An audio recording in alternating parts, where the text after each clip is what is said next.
요나서 2장의 말씀은 요나의 기도입니다. 요나가 바닷물에 던져져서 큰 물고기 뱃속에 들어가서 3일 동안 있었다라는 것은 우리가 잘 알고 있습니다.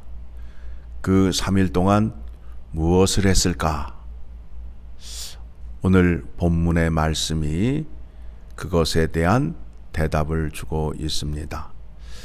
오늘 요나서를 통해서 우리가 교훈을 받아야 할 것이 무엇인가를 깊이 묵상하기를 원합니다.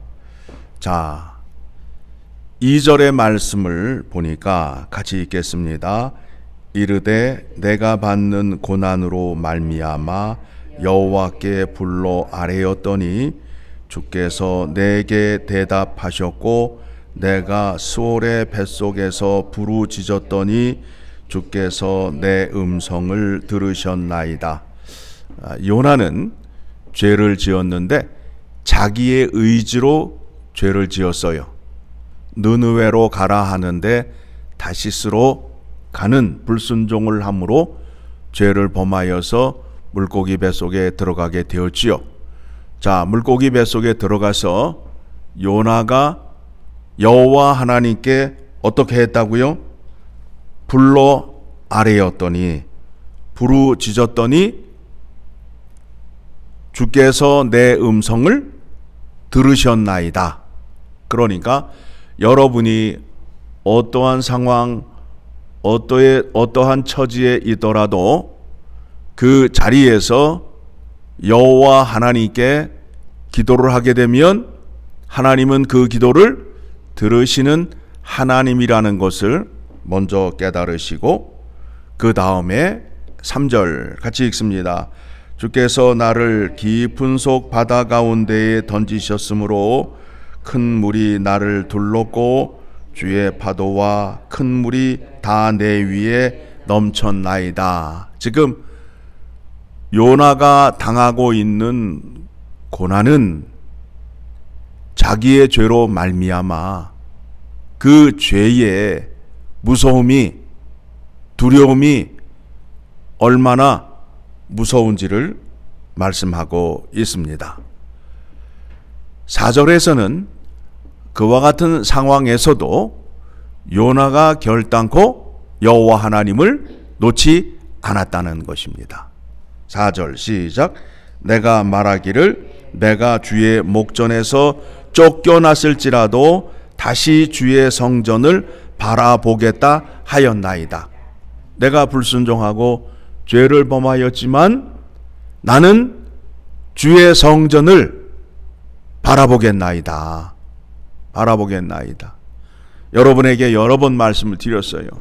여러분에게 어떤 시험과 환난과 고난이 온다 할지라도 주님과 교회를 떠나서는 안 된다. 안 된다. 떠나셔서는 안 돼요. 요나의 신앙을 배우셔야 돼요. 요나의 신앙을 배우셔야 돼요. 내가 비록 죄를 범하였지만 나는 주의 성전을 사모하고 여호와 하나님을 외면하지 않겠노라 라는 믿음이 있으셔야 된다라는 거예요. 5절 물이 나를 영혼까지 둘러싸우며 깊음이 나를 에워싸고 바다풀이 내 머리를 감쌌나이다.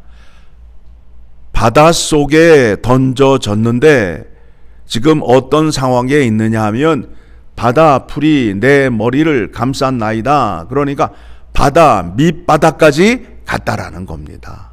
달리 말하면 죽음의 문턱까지 간 거지요. 죽음의 문턱까지 간 거지요. 그래서 6절에 그것에 대한 말씀이 소개되고 있습니다. 6절 시작. 내가 산의 뿌리까지 내려갔사오며 땅이 그 빗장으로 나를 오래도록 막았사오나 나의 하나님 여호와여 주께서 내 생명을 구덩이에서 건지셨나이다. 그러니까 요나가 지금 고백하는 게 뭐예요? 내가 죽음의 문턱까지 가 있었고 나를 죽음 가운데에서 며칠 동안 3일 동안 꽉 잡고 있었는데 거기에서 누가 구원해 주셨다고요? 여호와 하나님이 구원해 주셨다. 자, 이 말씀 속에서 우리가 깨달음이 있잖아요. 사망 가운데에 3일 동안 누가 계셨죠? 예수 그리스도가 계셨죠. 그곳에 하나님의 능력이 임하여서 예수 그리스도를 살리셨어요. 살리신 은혜를 우리가 이미 알고 있고, 그 은혜가 우리에게 임하여서 우리는 하나님 앞에 산자로 서 있을 수 있게 된 것입니다. 7절 시작. 내 영혼이 내 속에서 피곤할 때에 내가 여호와를 생각하였더니 내 기도가 주께 이르러 싸우며 주의 성전에 미쳤나이다. 그러니까 지금 요나는 계속해서 지금 여호와 하나님께 기도하고 있어요. 어디에서 기도하고 있다고요? 죽음의 문턱에서 기도를 하고 있어요. 구하라, 찾으라, 두드리라. 여러분 기도하시는데 멈추지 마시고 끝까지 두들기셔야 됩니다. 8절. 거짓되고 헛된 것을 숭상하는 모든 자는 자기에게 베푸신 은혜를 버렸사오나. 자, 여호와 하나님께 구원의 은혜를 받은 사람은 여호와 하나님을 떠날 수 없다라는 겁니다.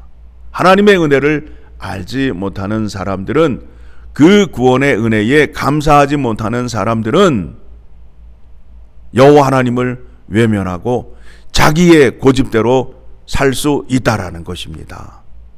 그런데 구원의 은혜, 사망 가운데에서 구원의 은혜를 받은 사람은 결단코 여호와 하나님을 외면할 수 없다라는 겁니다. 그래서 9절 시작. 나는 감사하는 목소리로 주께 감사 제사를 드리며 나의 서원을 주께 갖겠나이다. 구원은 여호와께 속하였나이다. 구원을 얻었어요. 이제 구원을 얻었으면 어떻게 해야 돼요?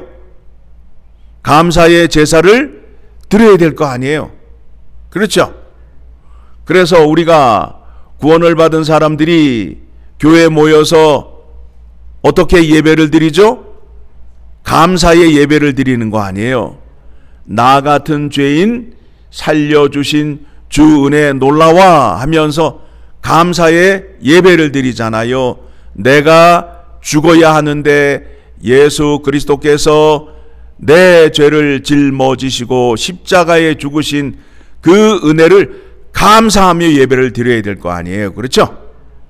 그와 같은 마음으로 나오셔서 예배를 드리셔야 된다는 거예요.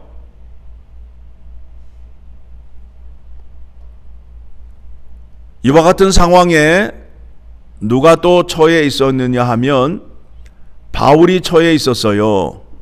바울이 돌에 맞아서 죽은 줄 알고 그의 제자들이 장례를 치르기 위하여 둘러서 있는데, 그때에 바울이 다시 일어나게 된 거예요. 돌에 한 번 맞고 3번 태장으로 맞고 40에 한 번 감한 매를 5번을 맞았잖아요. 그러니 바울은 죽음의 문턱까지 몇 번을 갔다 온 거예요? 몇 번을 갔다 온 거예요? 여러 번 갔다 왔잖아요. 바울이 이렇게 고백을 합니다. 고린도후서 1장 9절을 가게 되면 1장 9절